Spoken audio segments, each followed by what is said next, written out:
Eh, ini sharing saya berkenaan dengan masalah jantung yang saya alami. Jadi dimulai dengan tanggal 8 Februari ya. Waktu saya sedang olahraga di fitness center saya di Celebrity Fitness di Galaxy Mall 1. Saya sudah latihan beban semua. Saya latihan, kalau latihan beban tidak terlalu ngotot ya. Apalagi waktu itu ini masih ada cedera yang sudah berbulan-bulan. Tapi latihan menyeluruh ya, otot-otot itu menyeluruh. Ya, shoulder juga, lalu chest juga, back juga, bicep, tricep, semua sudah. Lalu terakhir saya latihan kardio, lari di treadmill. Anehnya saat itu saya merasakan sangat kuat. Akhir-akhir ini sebelum tanggal 8 tuh ya, mungkin ada sekitar 2 mingguan, saya bolong-bolong olahraganya. Karena seringkali tidak bisa tidur, atau kadang-kadang karena hujan lebat dan sebagainya. Kalau saya hujan malas berangkat, dan ya pokoknya gitu-gitulah. Jadinya bolong-bolong, dan latihan sebelum Rabu tanggal 8 itu adalah Minggu tanggal 5. Setelah beberapa lama latihan, saya latihan tanggal 5 itu, itu cepat ngos-ngosan waktu lari kardionya. Nah, kardio itu kroso nggak kuat kalau pada saat tanggal 5. Karena lama nggak latihan, saya pikir wah, stamina saya ndrojok, ini turun sudahan, karena agak lama latihannya kacau. Nah, biasanya memang menanjak cepat kalau saya latihan terus, tapi tanggal 6 dan tanggal 7 saya nggak latihan. Saya harapkan tanggal 8-nya itu ya masih tetap nggak terlalu bagus. Tapi anaknya pada tanggal 8 saya latihan, saya merasa kuat sekali. Dan saya mulai dengan jalan kaki, dengan treadmillnya ditanjakkan 15 itu maksimum ya, tanjakan maksimum menjadi jalan nanjak. Dengan speed 4 km per jam, tapi setiap menit saya naikkan 0,1. Jadi 4, lalu 4,1, 4,2, terus sampai naik sampai 5. Berarti itu total 11 menit. Dan itu sudah cukup tinggi intensitasnya untuk ukuran usia saya. Nah, jalan speed 5 dengan tanjak 15 itu cukup tinggi ya.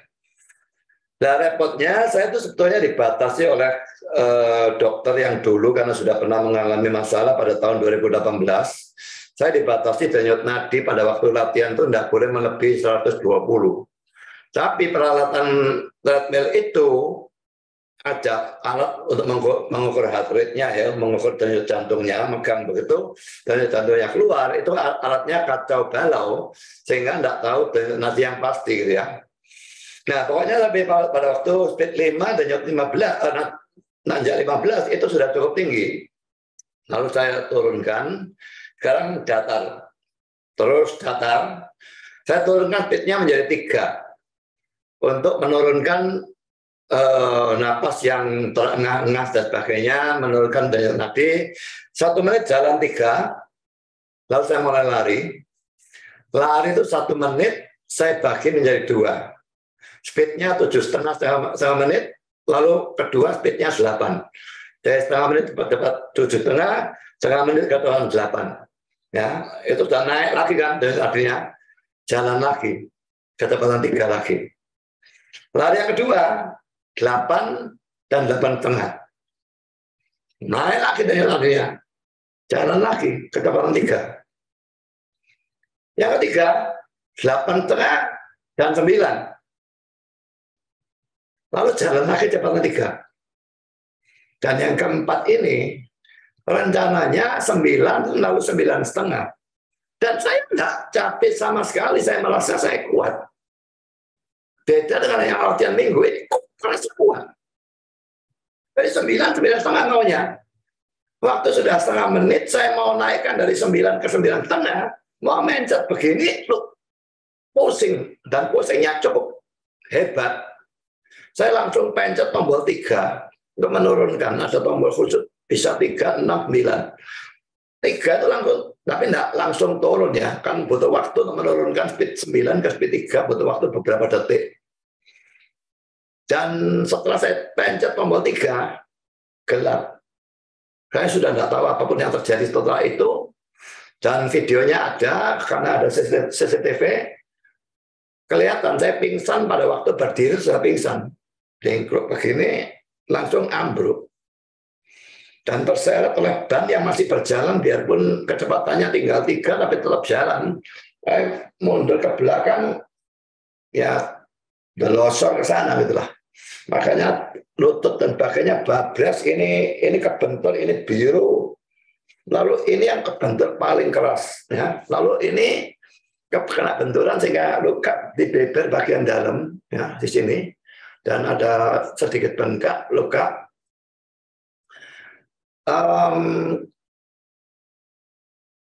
Orang-orang banyak nolong, dan belakangan saya diberitahu bahwa pada saat itu ada member yang juga adalah seorang dokter, dan dia ikut menolong, dan dia bilang pada waktu itu saya sudah sadar ya, saya pingsan cuma sekitar 1 menit, dan pertama saya setengah sadar itu yang saya raba itu langsung ini.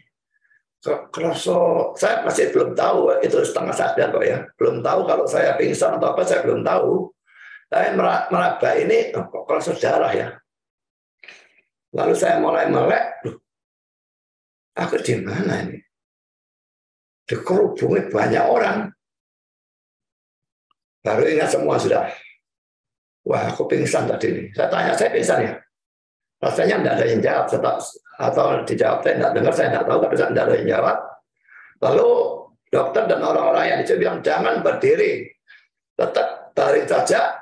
Dan dokter itu yang memberikan saran, kakinya dinaikkan, jadi diberikan sesuatu, mengganjal kaki saya diangkat begini ya, mirip begini, lalu badannya tetap ke sana, supaya darahnya mengalir ke otak. Gitu.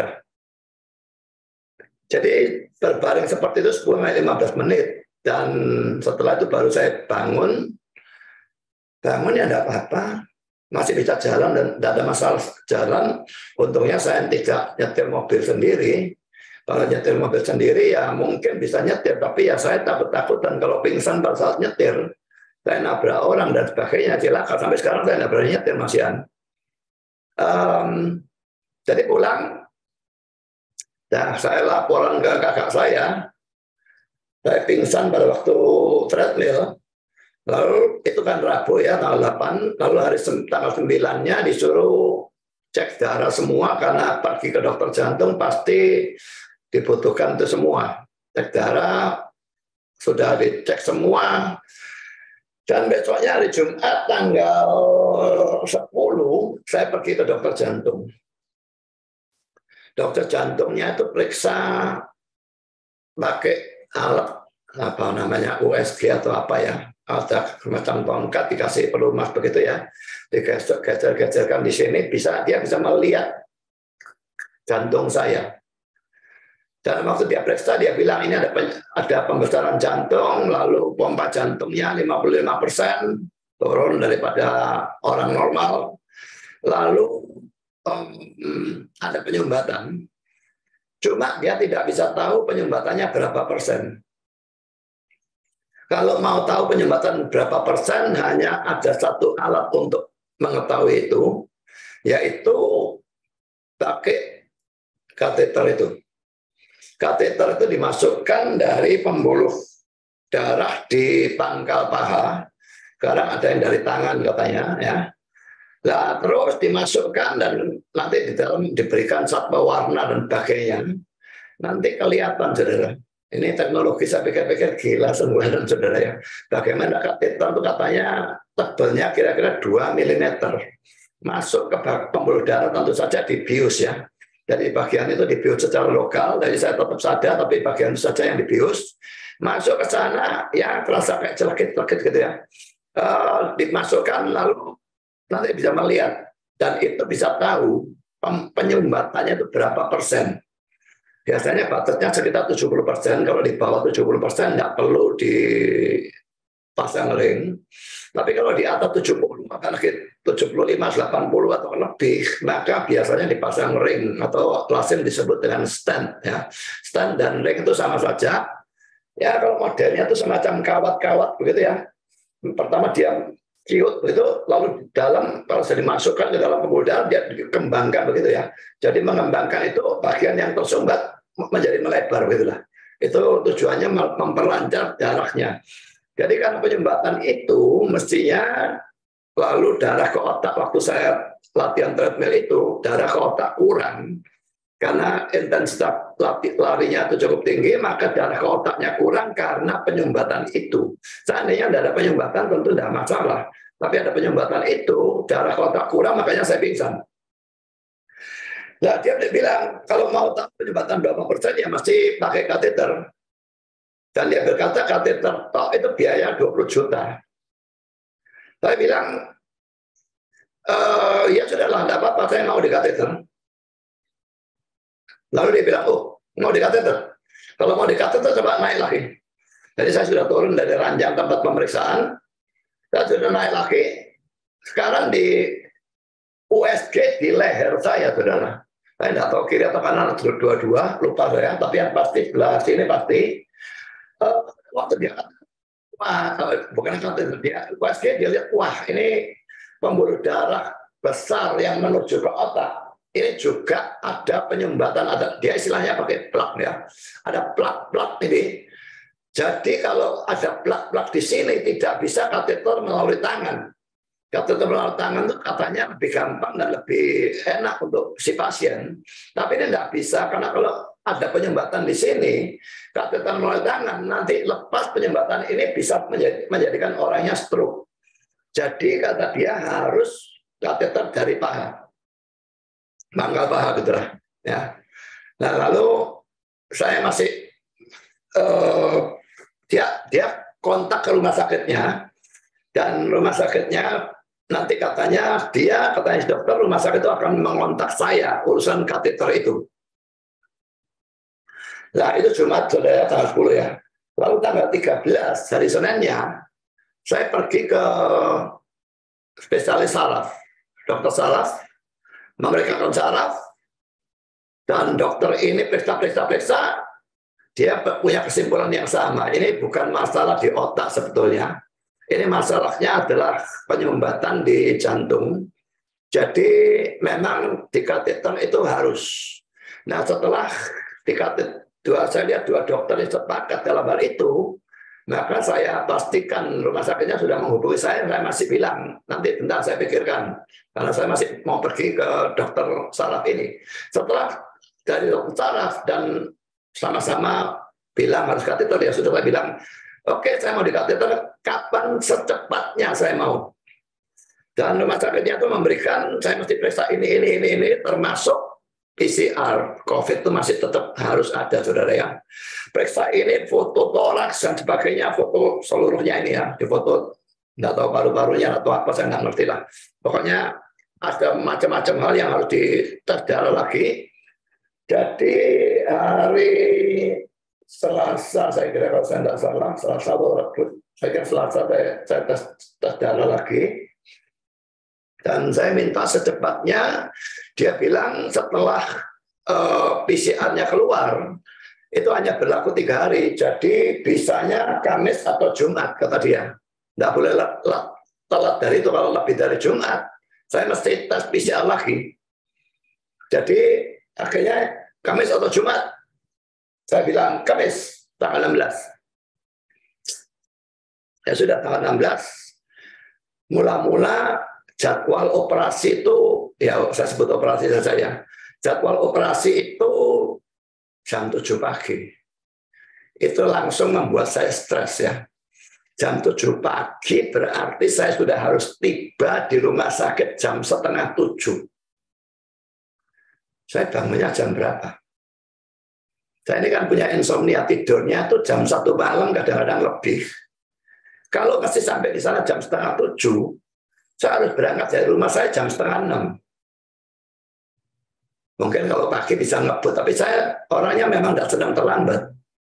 Jadi saya pasti berangkat 5:30. Kalau saya berangkat jam 6, saya bangunnya jam berapa?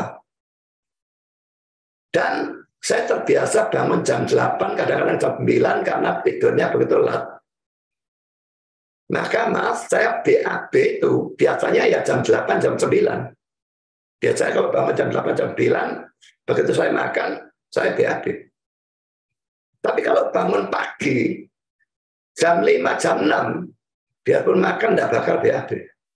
Makanya kalau pergi keluar kota, pergi ke Bali, atau pergi kemanapun, tidak pernah pergi pagi seperti orang lain, jam 6 pagi, jam 5 pagi, tidak pernah, saudara.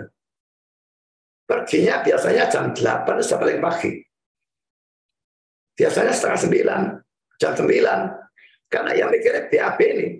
Saya pikir ini jam 7 ini ya, terus saya BAB. Lalu saya takutnya waktu di kateter lalu kebelet Allah sama tilaan. Lalu saya WA kepada rumah sakitnya dan telepon, call.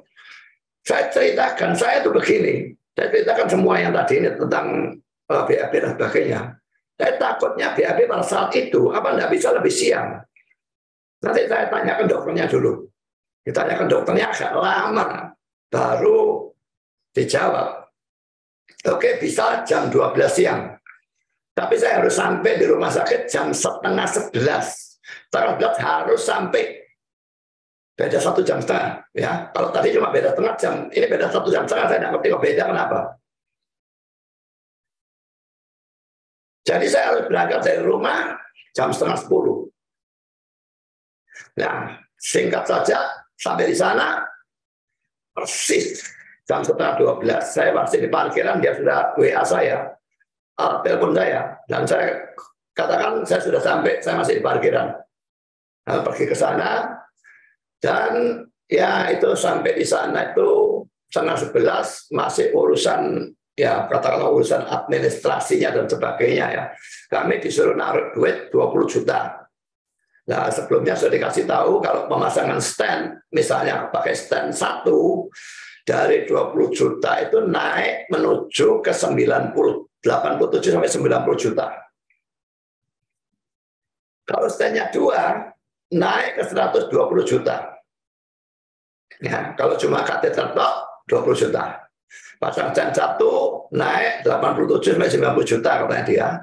Dan kalau standnya 2 120 juta. Saya tuh masih optimis saya tidak dipasang stand. Saya optimis saya penyumbatan ada tetapi tidak setinggi itu sehingga tidak perlu stand.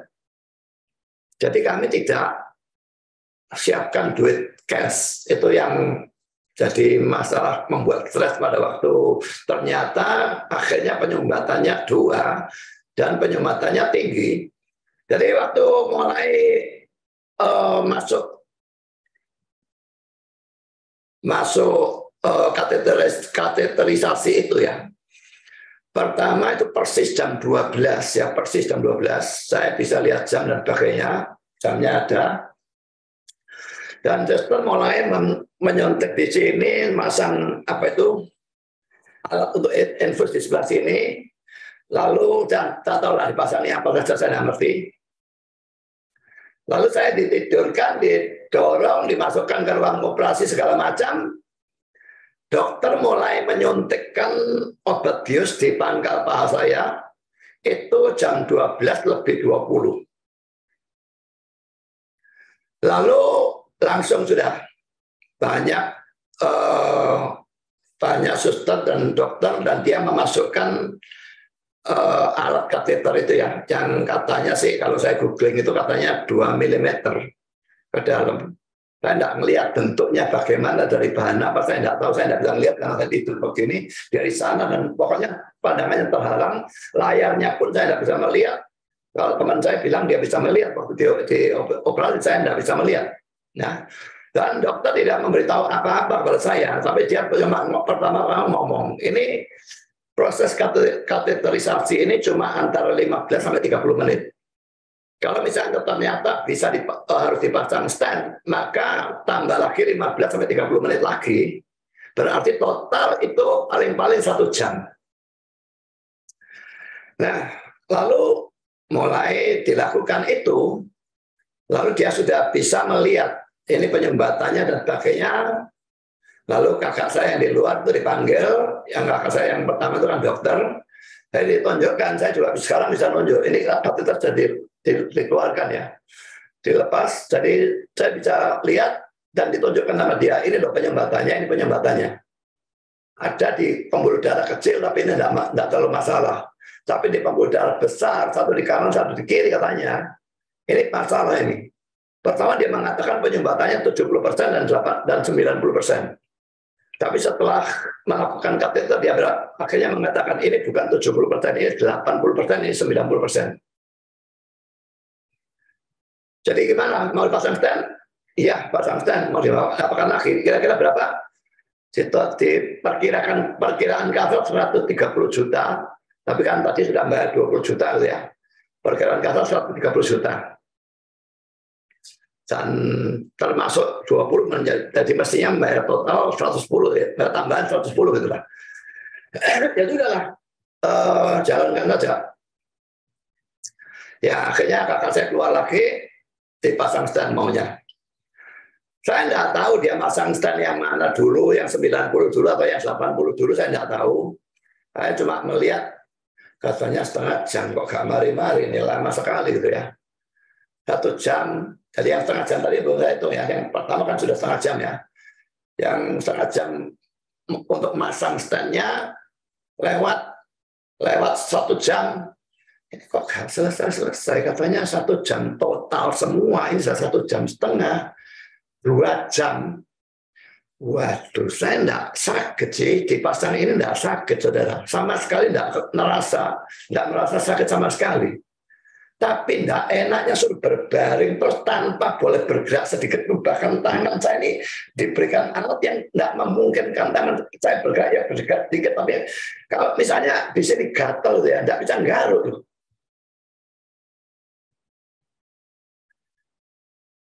Dan 1,5 jam lewat 2 jam, 2 jam setengah. Saya pikir ini ada pokok mari-mari cuapnya luar biasanya sampai pinggang itu saya angkat ya, supaya tidak menempel terus di bagian ranjangnya itu ya. Dan dia melihat kabar-kabar, ya ini cuma aduh, saya bilang sampai sakitnya bagian belakang luar biasa. Tidak karu-karuan. Saking lamanya tuh ya. Dan akhirnya baru selesai jam 3:30 lebih 10 menit. Jadi total dengan susternya dan sebagainya, waktu masang infus dan sebagainya, 3 jam 40 menit. Kalau hanya pemasangan standnya itu 3 jam 20 menit. Ya, jadi mulai kateter, pemasangan stand total yang mestinya tadi 1 jam, untuk saya 3 jam 20 menit. Ya, saya tidak tahu apa sebabnya sebetulnya, saya tidak diberitahu. Dan saya tidak tahu bahwa ternyata kakak saya di luar sudah kelabakan, ini kok 1 jam lebih, 1,5 jam, dia masuk. Dan diberitahu memang ada masalah, tapi nanti saja. 2 jam, maka saya tahu ini yang di luar ini sport jantung, saudara. Nunggu ada apa ini kok lama sekali gitu loh. 3 jam. Dan kakak saya sudah bilang, saya diberitahu ini ada masalah dengan yang 90%. Lalu kakak saya bilang, kalau tidak bisa jangan dipaksakan, kakak saya takut pembuluh darahnya jebol. Tapi dokternya tetap meneruskan. Dan ternyata belakangan baru diberitahu, dia mulai masang yang 90%. Tapi ini ternyata sukarnya setengah mati, sudah posisinya sukar. Belakangan malamnya dia datang, dia bilang pada saya, kamu ini ada kelainan. Pembuluh darahmu ada kelainan, kelainan bagaimana sehingga stennya itu sukar sekali. Tidak tahu stennya yang sukar masuk atau kateternya yang sukar masuk. Saya rasa stennya yang sukar masuk, karena kateternya pertama kan sudah masuk, kan tidak apa-apa. Sukar sekali masuk, coba gagal terus yang 90% itu. Akhirnya dia pindah. Yang 80% didahulukan. Dan yang 80% kayaknya bisa. Baru selesai. Saya pikir selesai 1. Aduh, mati aku. Itu waktu itu sudah mungkin 2 jam setengah mungkin. Sekarang yang satunya masih ya.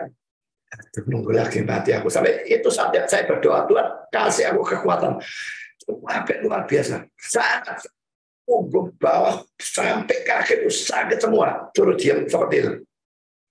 Lalu coba terus dia yang 90% itu akhirnya berhasil, baru lego, baru yang di luar dipanggil lego semua sudah. Jadi ya ini apa yang seharusnya 1 jam bagi orang normal, dari saya 3 jam 20 menit, ditambah susternya pasang niat dan sebagainya itu 3 jam 40 menit. Betul-betul, waduh, yang menderita itu pemasangan tandnya ini dan katedral yang lama dan tidak bisa berbuat apapun, tidak boleh goyang sama sekali. Ini waduh, setengah mati, tidak karu-karuan, betul-betul sangat parah ya. Jadi saya sendiri baru tahu dari kakak saya waktu keluar dia ngomong, dan malamnya dokternya datang baru dia bilang kamu tuh ada kelainan dan sebagainya. Saya tidak ngerti kelainan bagaimana, nanti hari Senin bukan Senin, hari Jumat yang akan datang. Jadi mungkin tanggal 24 saya akan kontrol ke dokternya, saya mau tanya lebih jelas ya. Nah, pokoknya dia bilang ada kelainan yang menyebabkan ya ini akhirnya jadi sukar sekali, dan dia berusaha dengan cara ini gagal. Ini gagal. Akhirnya dia pakai cara tidak tahu apa, sehingga akhirnya baru berhasil. Dan lalu ditunjukkan kakak saya masuk, ditunjukkan ini. Tadi yang seperti ini ya, kelihatan penyumbatannya, sekarang dari pasang stand kelihatan pembuluh darahnya, jalannya lancar. Dan saya tanya, kok saya tidak proses apa ya? Oh, memang jangan harapkan lalu sudah dipasang stand langsung kosong plong, betul enggak? Mungkin ya kalau orang serangan jantung betul-betul bumpet sampai betul-betul dia betul-betul serangan jantung sungguh-sungguh, mungkin dia dipasang ring keadaan darurat itu mungkin terasa plong. Tapi untuk saya kan bukan serangan jantung sebetulnya, penyumbatan tapi masih jalan, hanya otaknya saja yang kena, darahnya bisa mengalir akhirnya pingsan. Nah yang seperti itu kalau dia tidak terasa apa-apa. Jadi saya tidak merasakan perbedaan antara sebelum dan sesudah pemasangan ring itu, sama sekali tidak merasakan apapun. Dan pada paginya ya, jadi jam 8 pagi, kan operasinya jam 12, jam 8 pagi itu obat pengencer darah itu disuruh minum 2. Langsung minum 2. Supaya pada waktu pemasangan stand itu lancar jalannya atau bagaimana, saya tidak ngerti lah. Pokoknya suruh minum 2. Sebaliknya obat gula, metformin itu, hari Rabunya sudah suruh menghentikan. Nah lalu setelah operasi selesai, obat gula boleh diminum lagi, dan pengencer darah itu tetap minum 2 tapi tidak barengan, 1 pagi 1 malam sampai sekarang, tidak tahu sampai kapan, nanti saya tidak tahu. Itu tadi saya tanyakan pada waktu kontrol, mesti minum pengencer darah pagi maupun malam, masih tambah obat lagi, 1 statin lagi. Itu yang saya sangat tidak senang. 1 lagi obat semacam vitamin untuk jantung, itu juga 2, bukan vitamin, memberikan oksigen kepada jantung itulah. Itu pagi 1, malam 1 lagi. Jadi ya dari dulu sudah banyak obat dan banyak vitamin, sekarang bertambah banyak lagi. Nah, tapi saya setidaknya bersyukur nggak sampai serangan jantung. Itu bukan serangan jantung, itu cuma otaknya kekurangan oksigen sehingga pingsan. Karena itu cepat bangun dalam 1 menitnya. Kalau oksigennya sudah masuk ya sudah tidak apa-apa, kan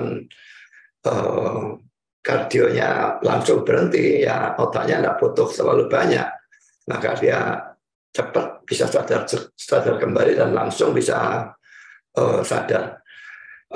Dari rumah sakit, di rumah sakitnya ya, setelah kan memang sudah dikatakan kalau saya cuma kateter, saya tidak usah nginep, langsung pulang. Tapi kalau pasang stand harus nginep 1 malam di ICU. Nah karena saya pasang kateter, pasang stand, maka saya mesti nginep di ICU. Aduh, amit-amit ini ICU gila. Saya tidak ngerti dah. Memang tanpa keributan di ICU itu, saya yakin saya tidak bisa tidur. Karena di lengan ini dipasangi alat pengukur tekanan darah. Di ICU memang selalu mesti gitu. Setiap 1 jam atau 1,5 jam atau 2 jam, saya tidak tahu, otomatis dia ngukur sendiri. Dan ngukur kan ini ditekan kan, kalau sudah diukur tekan darah, sudah tahu ya. Tekan ya, kalaupun tidur ya pasti bangun ya. Lalu ini ada alat untuk mengukur saturasi oksigen di dalam darah di ujung jari sini. Lalu kaki saya ini yang dipasang, yang dimasuk kateter, kaki yang kanan ini tidak boleh ditekuk. Jadi di ujung sana kakinya ini diikatkan ke ranjang supaya kalau saya secara tidak sadar yang saya tahu, ingat gitu ya. Lalu di sini ada selang infus itu. Saya tahu dengan kondisi seperti itu saya tidak mungkin tidur. Cukup itu sudah pasti tidak tidur saya. Tapi seakan-akan itu kurang. Ini adalah ICU yang paling ribut yang saya pernah tahu. Rumah sakit itu seharusnya tenang, saudara. Ini ICU yang ributnya luar biasa.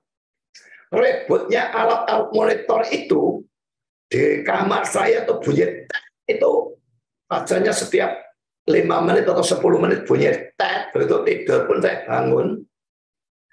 Lalu bunyi macam-macam dan ributnya orang tidak tahu orang itu besuk atau apa. Padahal kalau besuk di ruang ICU itu disuruh antigen.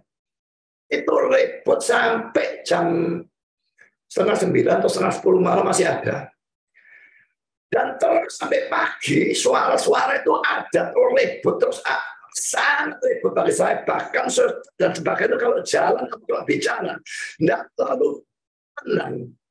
Ngomongnya BC kayak apa, ini tidak ada. Semua normal, seakan-akan bukan rumah sakit.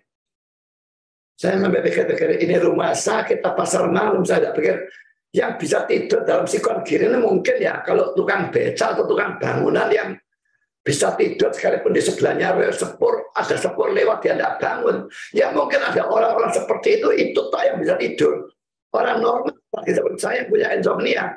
Saya tahu saya tidak bakal tidur sama sekali. Dari malam aku tidur, tidak minum obat tidurnya. Saya tahu minum 5 aku tidak bakal tidur. Saya baru bisa tidur kalau dalam sikon gitu kalau saya dibius. Jadi sepanjang malam tidak tidur sama sekali dan nunggu malam lewat itu bukan main lamanya. Pak, ini jam 9 malam mulai mestinya jam 9 malam ya, waktu saya masuk ICU itu ya. Tapi ternyata telat mulai jam 10 malam. Ditekan, sebelumnya itu ada sesuatu hal dipasang di sana untuk menghentikan aliran darahnya atau gimana ya. Saya tidak tahu apa itu. Dan ada zat tertentu, itu kan pembuluh besar ya. Di bolongnya 2 mm, bayangkan pendarahnya gimana kalau enggak. Lalu ada teknik yang ditekan sama suster dan ditekan selama 30 menit. Kalau dilihat ada rembesan darah atau enggak. Kalau misalnya ada, ditekan lagi 15 menit. Tapi punya saya ditekan 30 menit sudah tidak ada rembesan darah. Lalu dikasih es. Di situ mulai jam 10 malam itu rencananya dibuka jam 5, tapi telat lagi dibuka sampai jam 6. Jam 6 buka lagi. Masih dokter lagi ngasih es lagi, tapi dokternya datang waktu pagi itu dia datang saya kira jam 9 saya kira, dan dia datang dia bilang oh udah usah esnya enggak usah. Dan ya ngomong-ngomong tentang denyut nadi saya kelihatan di sana itu di monitor tuh denyut nadinya cuma 50 heart rate-nya ya, dan dia bilang ini denyut nadinya rendah sekali. Memang orang-orang ragawan bisa rendah. Mulai kapan ini rendah? Dulu enggak rendah segitu, dok. Dulu itu saya tetap di atas 60, bahkan pada waktu saya masih latihan tinju. Nah, mulai kapan? Saya tidak ingat persisnya. Tapi lalu pokoknya lebih rendah. Jadi itu namanya bradykardia. Dan itu tidak boleh. Dan saya bilang berarti kalau saya bangun pagi, dalam keadaan normal ya, tidur, bangun pagi, tidak bangun dari ranjang ya, langsung dalam keadaan berbaring langsung diukur tekanan darahnya 44. Dia bilang ini kondisi yang tidak bagus, ini bahaya. Kalau turun terus harus dipasang pacemaker atau alat pacu jantung. Saya tidak tahu dipasangnya bagaimana, mungkin di dalam jantung saya tidak ngerti. Nah, pokoknya mesti pakai pacemaker ya. Tapi pokoknya sekarang masih belum. Coba ya. Moga-moga tidak turun terus lah gimana. Lalu mau pulang bayar. Ternyata total itu 132 juta, enggak termasuk yang 20 juta permulaan. 20 juta permulaan itu kita 132. Dan jengkelnya saya, obat-obat yang saya enggak pesan obat, dan saya tidak diminta persetujuan. Memang obat itu bakal dipakai, tapi saya punya di rumah masihan. Kan enggak mendadak pada satu botol obat itu. Dan kalau rumah sakit jual ini lebih mahal tuh. Kalau seandainya yang bayar waktu itu saya, tak ajak gegeran sama saya. Batalkan ini, saya tidak mau sekarang. Karena mengumpulkan cashnya ini sekarang setengah mati kok. Tidak no ditambah obat-obat yang tidak ada keharusan saat itu dibeli kok. Jadi akhirnya total hampir 153 juta. Ya gereja punya uang, tapi gereja tidak punya uang cair sebanyak itu. Saya juga punya uang, bayar itu bisa, tapi tidak punya uang cair sebanyak itu. Gabungkan uang cairnya gereja, gabungkan uang cairnya saya, masih ada orang-orang lain yang memberikan sumbangan. Ada banyak memberikan sumbangan. Ada satu berikan 20 juta, ada satu berikan 10 juta, ada satu berikan 14,5 juta, ada satu orang lagi belakangan baru berikan 5 juta. Saya saat itu mengumpulkan uang 153 juta tuh setengah mati sampai harus utang kakak saya lagi. Jadi saudara, itu bagi saya sesuatu yang menjengkelkan dari rumah sakit itu. Yang pertama paling menjengkelkan ke rumah sakit atau pasar malam. Saya tidak ngerti. Padahal itu ICU, itu orang yang sakit keras mestinya kan. Bisa ributnya, tidak karu-karuan, betul-betul. Saya nanti ketemu dokternya, saya mau ngomong pada dia, ini rumah sakit bagaimana? Kok bisa ributnya, tidak karu-karuan, tidak ngerti saya. Memang untuk saya tidak terlalu ada perbedaan, tapi tetap ya, bunyi-bunyi menjengkelkan luar biasa. Sudah tidak bisa tidur, bunyi-bunyi terus bunyi. Dan orang-orang yang lain tidak ngerti gimana. Memang ICU ya, satu kamar satu. Tapi ributnya kamar lain tembus ke tempat saya.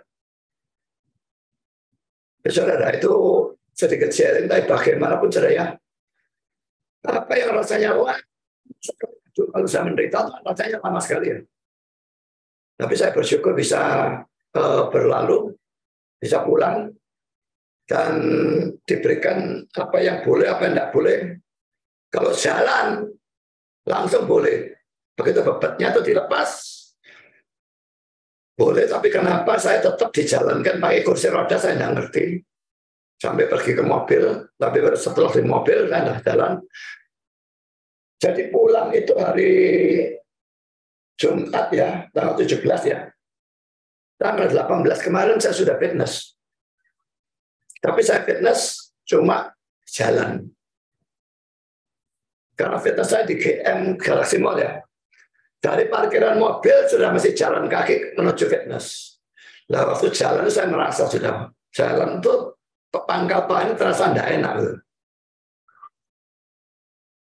Dan saya takut ini nanti ini bekas dicoblos, pembuluh darahnya nanti pecah lagi, repot. Jadi ya saya jalannya pelan sekali. Mungkin speed 2,5 atau maksimum lah 3. Tidak akan lebih dari itu.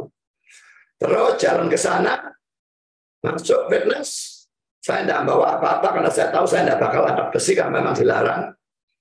Dan saya di sana cuma jalan pun saya tidak pakai treadmill. Jadi jalan cuma di jalan di fitness centernya. Jalan kecepatan yaitu antara 2,5 3. Makin lama makin ini tidak terasa masalah. Ya tapi tetap saya jalannya paling speed 3 dan tidak non-stop ya. Jalan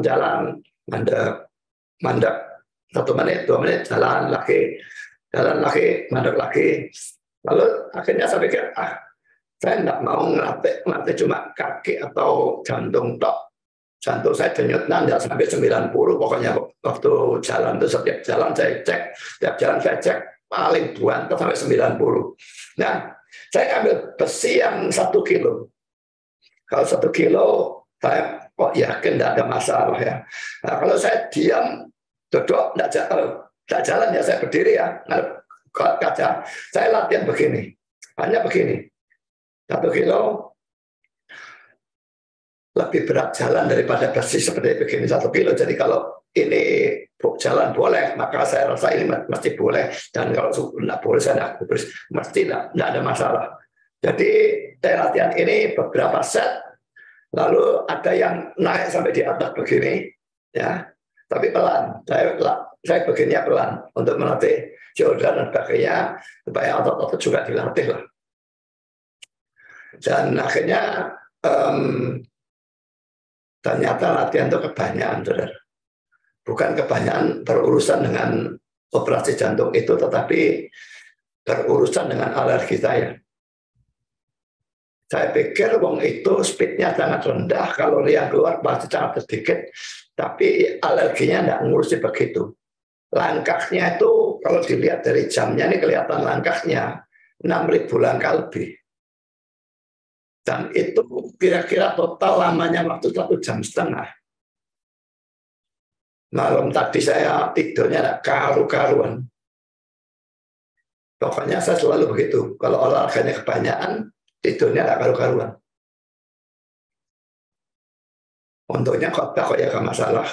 Karena saya tidak merasa gimana. Jadi nanti saya mau olahraga lagi, tapi ya saya kurangi waktunya, lamanya waktu dan sebagainya. Mungkin intensitasnya bisa ditambah kalau saya merasa lebih enak, tetapi lamanya waktu saya akan kurangi. Jadi saya minta dukungan doa saudara supaya pemulihannya bisa cepat. Kalau dokternya itu sebetulnya mengatakan bahwa jalan tok yang boleh. Angkat berat itu baru boleh 3 bulan setelah ini. Dan kalau olahraga yang berat, lari, tenis, renang, dan sebagainya, 6 bulan baru boleh. Tapi saya cari di Google,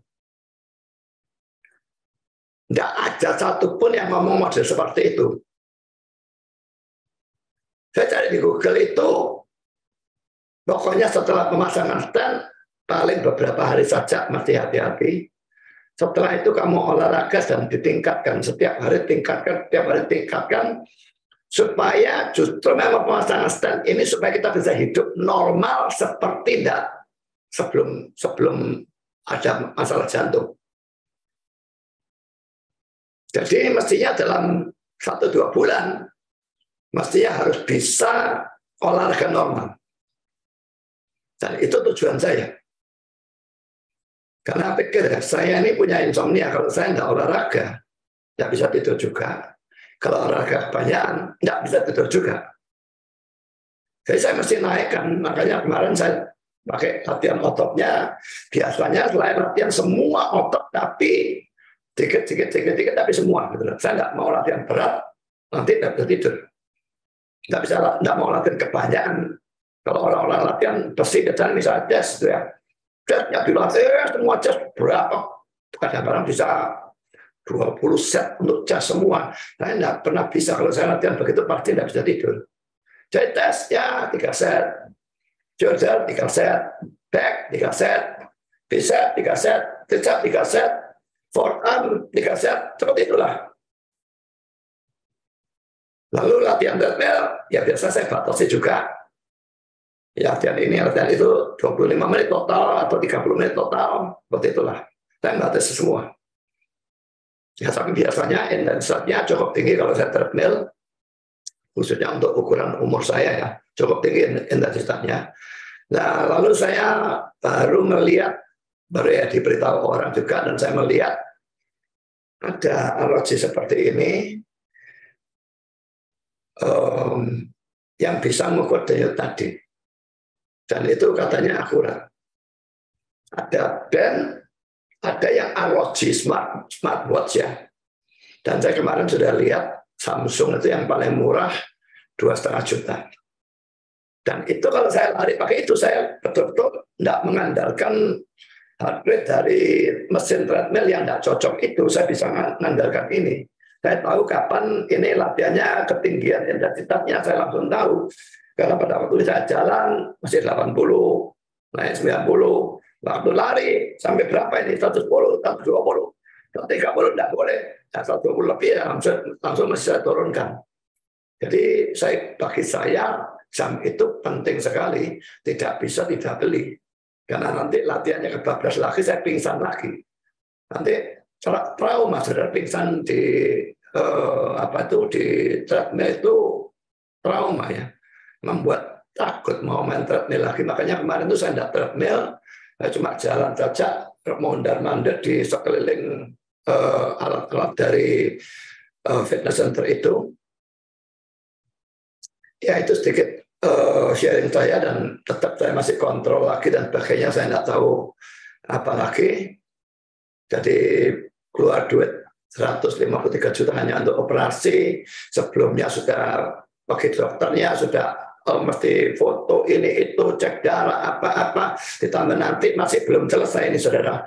Sampai sekarang ini total duit yang sudah keluar saya kira sekitar 170-an, saya tidak tahu persis, dan ini masih tetap berlanjut. Nah, jadi saudara yang tidak pernah masalah jantung, ya hati-hati dengan masalah jantung.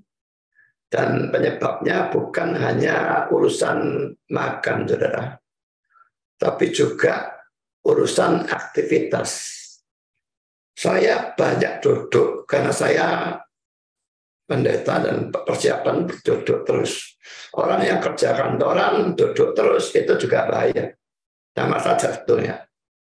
Jadi orang yang kerjanya aktif sangat suka saya kira terkena penyakit jantung. Ya, tapi kalau